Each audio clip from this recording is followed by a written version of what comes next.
Today I wanted to walk you guys through how I created my newest artwork called the Beacon. This was actually released yesterday, and I've already had quite a few people message me wanting to know how I created this wave effect here at the bottom. So I thought I would do a little quick walkthrough of exactly how you can do that in your own images, and maybe hopefully show you guys some tools that you can use moving forward for your own artwork. So to start from the beginning, I have had this image planned for over a year. I've actually had the model shot for over a year. And so I've had plenty of time to think on it. I've already sketched it out. I already knew the colors that I wanted. I had a vision in my head of how I wanted it to play out generally. So I live in Tennessee and I don't have access to an ocean. So I went out on DeviantArt and started looking around for stormy ocean images. I have an image that I used a while back with my mermaid image. I already had that in my stock files and I knew it was okay to use it. So I tried to use this one first. Here, I separated this folder so you guys could see easier what I used. So I originally started out with this one. This is the same one I used in the mermaid image. But when I pulled it in, it didn't quite, I'll turn it on by itself. Normal.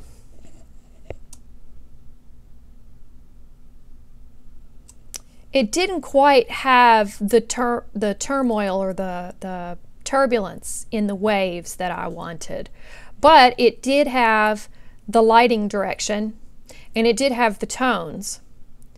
And so what I ended up doing is I pulled in this other image here, which is actually this one, because I loved how the light was shining on the waves into the background. So once it's in the image, you would be able to see the environment that she's in a lot better, which would add to the story. So there were certain details that I had in my head that I was looking for specifically, and one was this turbulence in the waves. So I pulled that in, and of course it's not nearly dark enough. So I messed around. The first thing I usually do is mess around with levels. I use this tool a lot. Whenever you pull it up, you can make lighting more directional and dramatic just by moving these little sliders around. And if I'm needing to adjust lighting or contrast, it's the first thing I try. Then I adjusted the colors because I wanted it to have more of blue tone matching these images right here, the original images. So I brought in those blue tones. Let me turn this back on to soft light. Now I noticed that it was too light over here. I wanted to even out the lighting a little bit. So I brought in that other image and I put it on soft light, and you can see here in the mask, let me see if I can turn it off, that the darkness, I wanted it to show, I wanted it to dampen down the brightness on this side. So I left it somewhat, well, pretty much transparent. And I doubled the effect. I use that a lot as well. Doubling effects. Then I felt like the sky didn't have as much drama as I needed. I really liked the drama on this side, but I couldn't use this side of the image because it went into darkness and there wasn't enough detail. So I found this image right here, and I love how this movement here kind of mimicked the waves, and it cuts right off at the skyline or at the horizon. So that would be really easy to mask in. So I brought that in, and then I put, I think, a a surface blur. I put a surface blur on these. I think the reason why I did that is because there was a lot of grain in them, and I was trying to get the images to match. You know, sometimes you bring in pictures and one is really, really clean with no grain at all, and the other images are. And so sometimes I'll either smooth one or the other out using surface blur. So I added surface blur over here, trying to get these clouds to match these clouds. You can kind of see how there is a little bit of grain there. Nope. I've got an old ancient computer, so it runs really slow. All right, so once I got the sea and the sky in, I decided to work on the pedestal that the model was going to stand on. Now, I have some stock images of rocks that I've taken myself. I was at a garden center and had my camera and was taking stock images. Obviously, this was Halloween. But I love this. Actually, I saw this and I immediately had this image in mind. So I tried to shoot it at an angle where I knew that I would be able to use it. So I brought the rock in. Let me see here.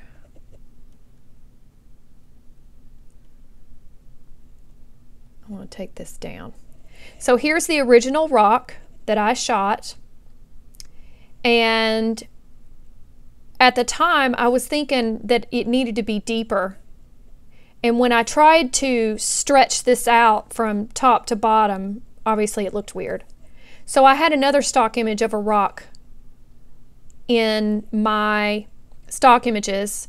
This was on the side of a road, and I pulled over, and again I had this image in mind. And so I combined the two. Let me zoom in here. I combined the two with these seams using the clone and the patch tool. Now obviously this is way too light, so I had to do a little bit of some song and dance here in order to get it to blend into the atmosphere. So typically this is how I work. I do one layer at a time and I place it, get it where I want it, and then start working on the color and making it match, and then work on the lighting. So I changed the tones here to cooler through hue saturation.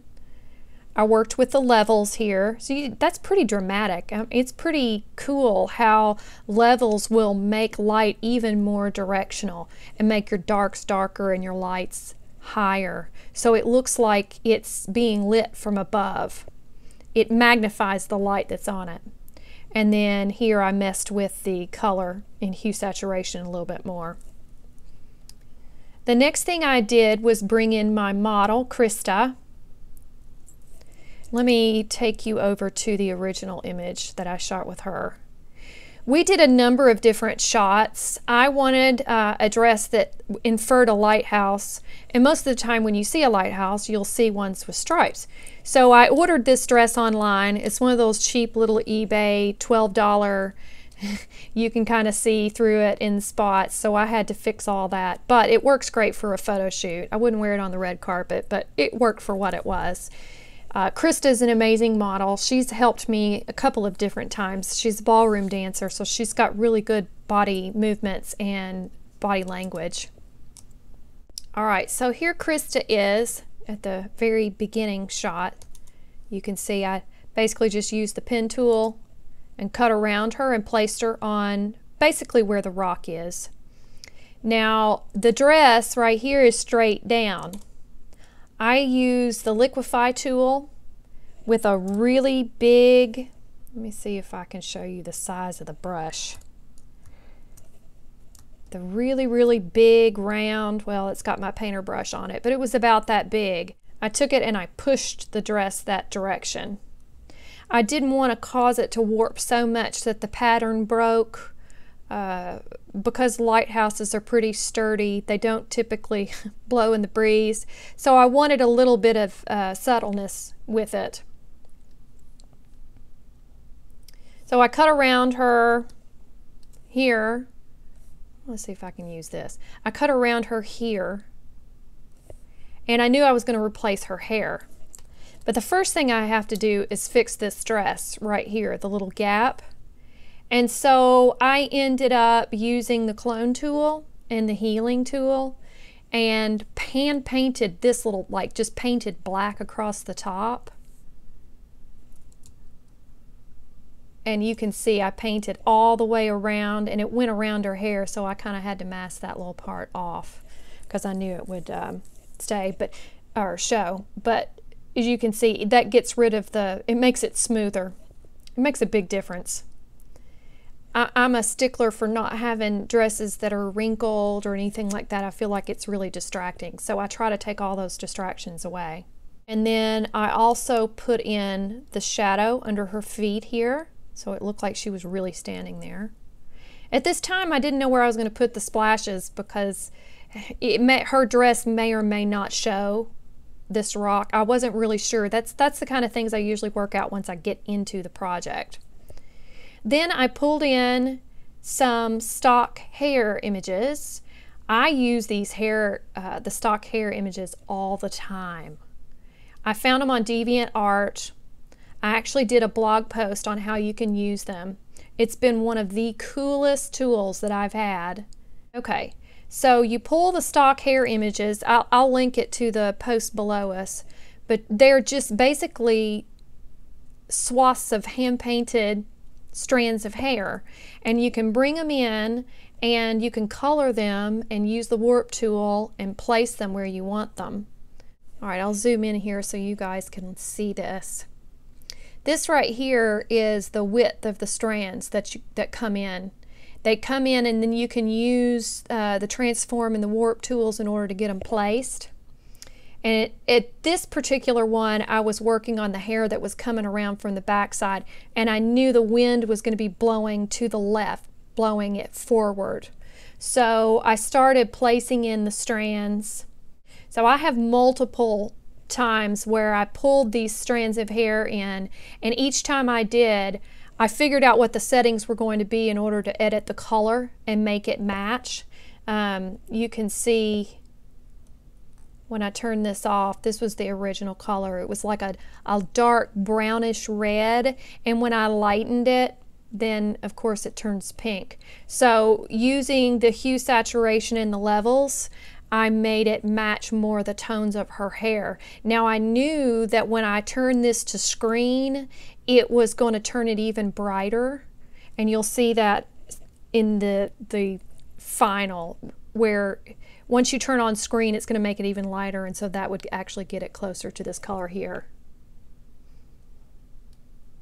And here I'll show you how I warp one of them. So you go, I've got so many layers, it's hard for me to find it. Edit, transform, warp. And then you can just warp it to the head. The only thing you have to worry about is turning them inside out. I've done that, where you start getting stuff like that. So, and eventually you'll stretch the pixels out. It is a little bit like liquify, but for hair movements, it's a perfect tool to use. Puppet warp gives it a kink. I've tried that before, and it kinks the hair. All right, let me turn all this back on, and I'll go up here. Now I did a layer of hair under her or behind her, and then in order to fill in the front, I did a layer of hair over top here, and I adjusted the color there. The next thing I did was I did a merge to top, where I took all these layers and combined them onto one layer above her. And I did this because I wanted to start adding some lighting effects. I needed the image, or the her lighting, to go down into darkness, like light was falling off toward the bottom, and to make it look like she was getting a little bit wet too. Obviously, if the waves are hitting her, she's getting a little bit wet there at the bottom. And then I used the screen blending mode in order to add some glow. I knew I wanted the light to be actually coming from her, or her upper body. I wanted her to be the light. I did turn this body layer off down here. Where did I put it? There it is. Because I didn't need that anymore whenever I merged to top. All right, once I got her in place, I started working on the splashes. Now, there are some stock images on DeviantArt by Milani Stock. I use her stock, or his stock, a lot. And again, because I was in Tennessee, I don't have access to stuff like this. And so I found these waves. I wanted waves that looked like there was spray. And so it's these 3 images right here where I used what I used. I cut this portion out here. I used this portion over here. And then I used this portion here. I think those were the 3. I lassoed out this section right here. You can see how I just got the section that I wanted. Then I used the color range tool in order to select the surf. There you go. That's how you do it generally. And then I brought in the same wave, I think it was the same wave, and just did a bigger version of it on the top. Let me turn that off so you can see here. I used color range again and mask it off. And I wanted the light, it needed to match. Obviously it was too bright and the color was off. So I worked on the color first, and there's the color. I then worked on the lighting and made it higher contrast. So you can see here. See, the light is already coming from the top because the sunlight was above it. So when you use levels, it basically magnifies the direction of the light that's already hitting it. So it worked perfectly because the light source was right above it, just like the sun was right above it. So it worked out. And then I made it even more dramatic using curves. So a lot of times you have to remember you can't get from point A to point B with one step. A lot of what I do is 3 and 4 steps, and it's trial and error. And then there's the splash behind her. Now this is exactly the same way. I brought it in. I started to put motion blur on it, but I decided I didn't like it, so I did end up taking it off. There we go. So you can see this right here. That's a big layer. Here, let's turn all the effects off so you can see it. There it is. So I just placed this directly behind her. You can slide it down into place because I just wanted this part of the wave to show. I used color select range to mask it off. It's amazing how well that works. Then you make the light even more directional with layer or with levels, adjust the color, and then add a curves adjustment in order to create the drama. And so what I did is I just kept stacking all these effects up and kept adding waves until it filled up the frame the way I wanted it.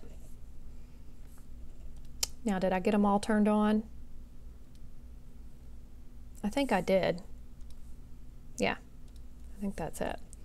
Okay, so I started working on the light that was coming from her. There was a tutorial that I did where I linked to it a while back on my blog that showed you how to do bands of light, and that is the technique I used, where you do clouds. I think it was difference, render clouds, I think it was. Let me see here. Yeah, and then you do a spiral, I think it was repeat, motion blur radial, I think that's what it was. And it creates this band effect. And I did a sitter rotation, obviously, to put right behind her head. And then I turned this down to like 12% and turned it on screen. So the effect was really, really subtle, but I don't know if you can see it on your screen, but there is bands coming across here. And then I changed the tone. I wanted it to be a cooler tone. I don't know if you can see that. That turns it a little bit more blue. And then I pumped up the contrast a little bit using levels. And then I added a darker photo filter here to drop it all down. And here I'm working on the lighting a little bit more, and I adjust the curves down a little more and a little bit darker. I do everything in steps.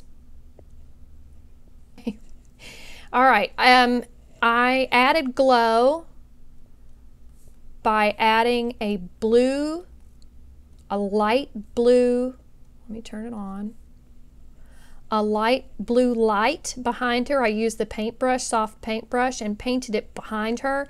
I had to work this out. It was a little bit of trial and error. When I put it on top of her, it obscured her features, and it just didn't balance well with the image. It was like you were blinded and you couldn't see the details. So I started putting the glow underneath her and kind of split some in front and some behind. And then I stacked up the glow. Let me turn this back to screen. I stacked up the glow, and then the last thing I do is put the glow on top. Now usually it's my rule to only put glow on the very, very top layers of the image so it doesn't look muddy. But as I just explained, sometimes you can't do that. You have to, in this case I had to put it underneath because you couldn't see her. And I stacked up the glow. Here you can see it kind of pop up on her arms here. I wanted it to look like her upper body was glowing. There we go. All right, so there's that last pump that I put up over the whole image. All right, and then I always add some kind of glitter, sparkle, something. And I did want it to have somewhat magic feel, so I did Mama's Sparkles. This is an action that I've had it for years, and we've tried to locate the person that sells it, but I think they said the girl was shutting down business and she's not going to be making these anymore. I have it on my to-do list to try and make you guys this action so you guys can use it, because I use it so much.